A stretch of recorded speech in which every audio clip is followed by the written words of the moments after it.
Hello बच्चों, स्वागत है आप सभी का एमआरडी हिंदी क्लासेस में। और आज की इस वीडियो में हम पढ़ेंगे पार्ट 5 रॉबर्ट नर्सिंग होम, जिसके लेखक हैं कन्हैयालाल मिश्र प्रभाकर जी। यह एक रिपोर्ट है जो कि एक सच्ची घटना पर आधारित है। रॉबर्ट नर्सिंग होम में एक सच्ची घटना पर आधारित एक रिपोर्ट है जो लेखक ने अपनी यादों के सहारे से इसे लिखा है।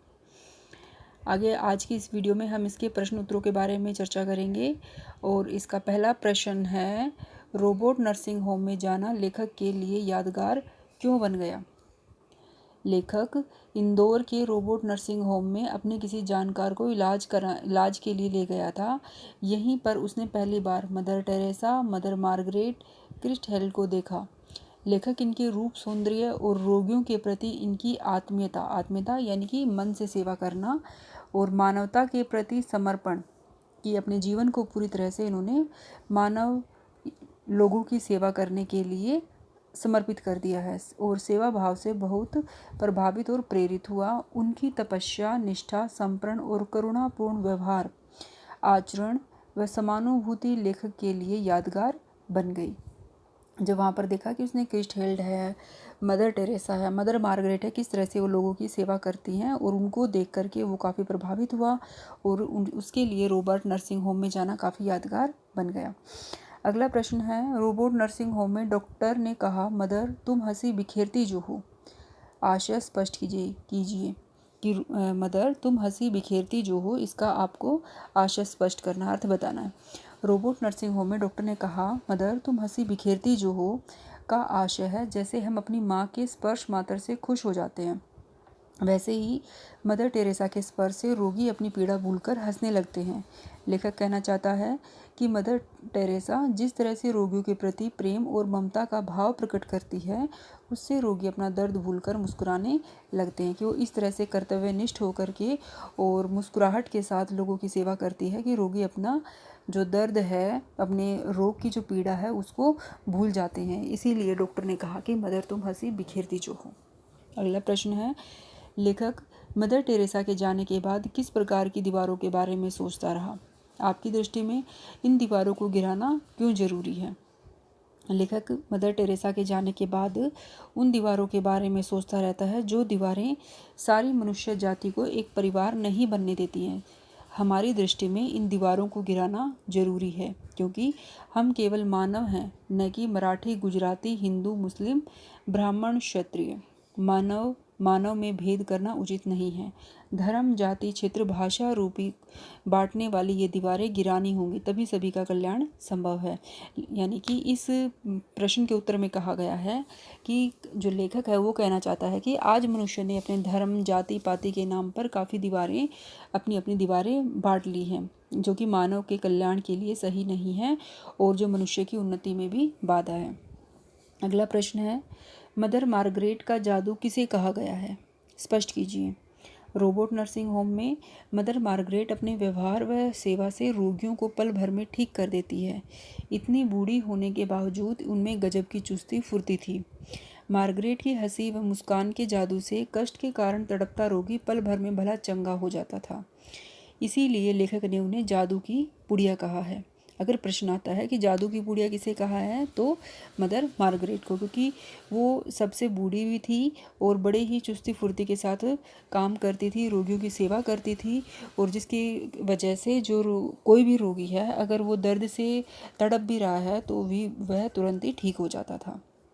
अगला प्रश्न है, प्रश्न नंबर 5, रोबोट नर्सिंग होम को लेखक ने जादू होम क्यों कहा है?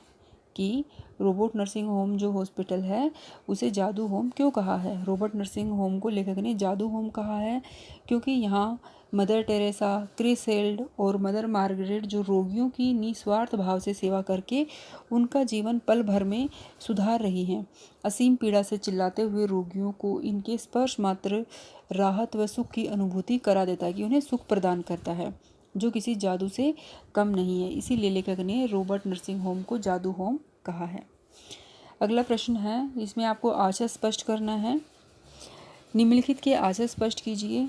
क, फ्रांस की पुत्री मदर टेरेसा और जर्मनी की दुहिता यानी बेटी क्रिस हेल्ड एक साथ, एक रूप, एक ध्येय, एक रस। तो इसका आपको आशय स्पष्ट करना है। इसका आंसर होगा जर्मनी में जन्मी क्रिस्टहेल्ड, यानी क्रिस्टहेल्ड का जन्म हुआ है जर्मनी में, और फ्रांस की पुत्री मदर टेरेसा के साथ ही रोबोट नर्सिंग होम में रोगियों की निस्वार्थ भाव से सेवा करती थी। दोनों ही मिलकर के रोगियों की सेवा करती थी। द्वितीय विश्व युद्ध के समय जर्मनी और फ्रांस एक दूसरे के विरुद्ध लड़े थे। लेखक को इस बात का थोड़ा आश्चर्य होता है कि इन देशों में आपसी शत्रुता दुश्मनी होने के बाद भी ये दोनों महिलाएं एक साथ एक मानव सेवा में लीन थी तथा ये दोनों धर्म, जाति, क्षेत्र, भाषा व देश के बंधन को नहीं मानती थी। रोबोट नर्सिंग होम में मदर टेरेसा और क्रिस्टहेल्ड एक होकर रोगियों और दुखियों की सेवा करती थी। इसीलिए इनको कहा गया है एक साथ, एक रूप, एक देह, एक रस, कि दोनों ही मिलकर के क्रिस्टहेल्ड और मदर टेरेसा रोगियों की सेवा इस भाव से करती थी कि उनको दोनों को देख करके लगता था कि एक ही रूप है उनका, कि एक ही रूप कैसे, कि दोनों ही नर्स के रूप में काम करती हैं, एक ही उनका लक्ष्य है रोगियों की सेवा करना, इस तरह से। अगला प्रश्न है, कष्ट क्या पात्र की क्षमता देखकर आता है? इसका आशय स्पष्ट कीजिए। अस्पताल में एक अमीर रोगी आया जिसने कभी कोई दुख नहीं सहा था। वह बहुत तड़प रहा था। अमीर छोटे से कष्ट को बहुत बढ़ा चढ़ाकर दिखाते हैं। दूसरों के भयानक कष्ट उन्हें नहीं दिखाई देते। दुख कभी यह देखकर नहीं आता कि कौन कितना सह सकता है। अगर ऐसा होता तो छोटे मासूम बच्चे और कमज़ोर और वृद्ध कभी दुखी नहीं होते। दुख या कष्ट अगर आया है तो थोड़ा बहुत उसे सहना ही पड़ता है। कि यहाँ पर लेखक कहना चाहता है कि कष्ट कभी भी पात्र की क्षमता देखकर नहीं आता, चाहे कोई भी या गरीब है या अमीर है, बूढ़ा है, जवान है, बच्चा है, जिसको अगर कभी दुख आता है या कष्ट आता है तो वो सभी को बराबर आता है। वो किसी की जाति, धर्म या उसकी अमीरी गरीबी देख करके नहीं आता। अगला है, किसका आशय स्पष्ट करना है? ग का, कि हम भारतवासी गीता को कंठ में रखकर धनी हुए, पर तुम उसे जीवन में ले कृतार्थ हुई। इसका अर्थ बताना है। इसका अर्थ है कि गीता में कर्म को बहुत महत्व दिया गया। कर्म यानी मेहनत करना, परिश्रम करना। हम भारतवासी ये बात जानते हैं परंतु इस पर अमल नहीं करते। हम भारतवासियों के लिए नित्य गीता पाठ करना या गीता पर चर्चा करना ही उसे कंठ में रखना, कि हमने अगर गीता को पढ़ लिया, बस अपने कंठ से उसे बोल लिया, तो ही वह गीता है। सिस्टर क्रिस्टहेल्ड, मदर टेरेसा सच्चे अर्थों में गीता के अनुसार ही आचरण कर रही हैं। किस तरह से? कि वो लोगों की सेवा कर रही हैं, कर्म भाव से कर्म अपना करती जा रही हैं और उसमें उन्हें क्या मिल रहा है इसके बारे में वो नहीं सोच रही हैं। कृष्ण ने सही अर्थों में कर्म के ज्ञान को निस्वार्थ मानव सेवा द्वारा अपने जीवन में उतारकर विश्व को धन्य कर दिया है। कि हम भारतवासी गीता को कंठ में रखकर धनी हुए, कि हम उसका सिर्फ वर्णन करते हैं, लेकिन क्रिस्टहेल्ड ने क्या किया है, उसे अपने जीवन में उतार लिया है। कभी लेखक यहाँ पर यही कहना चाहता है। अगला प्रश्न है, रोबोट नर्सिंग होम पाठ से हम अपने जीवन में क्या प्रेरणा ले सकते हैं? उल्लेख कीजिए। प्रश्न नंबर 7, क्या प्रेरणा ले सकते हैं? अपने मानवीय व्यवहार और आचरण से हम किसी को भी अपना बना सकते हैं, कि हमारा व्यवहार और आचरण अच्छा होना चाहिए। Mother Margaret, Mother Teresa, Sister क्रिस्टहेल्ड को मानवता के लिए समर्पण और निस्वार्थ सेवा भाव हमें समानुभूति की प्रेरणा देता है, कि हमें सभी के साथ समान व्यवहार करना चाहिए। मानव में भेद करना उचित नहीं है। अगला है, सारा विश्व क्या है? एक परिवार की तरह है। चाहे वो किसी भी देश का रहने वाला है, लेकिन सभी एक परिवार की तरह है। मानवता का ही धर्म सभी का एक धर्म है। हम विश्व में कहीं भी रहकर रचनात्मक और मानवीय कार्य कर सकते हैं। निस्वार्थ भाव से सदैव कर्मरत रहने की प्रेरणा मिलती है, कि हमें किसी भी अपने स्वार्थ को न देखते हुए निस्वार्थ भाव से कर्मरत रहना चाहिए।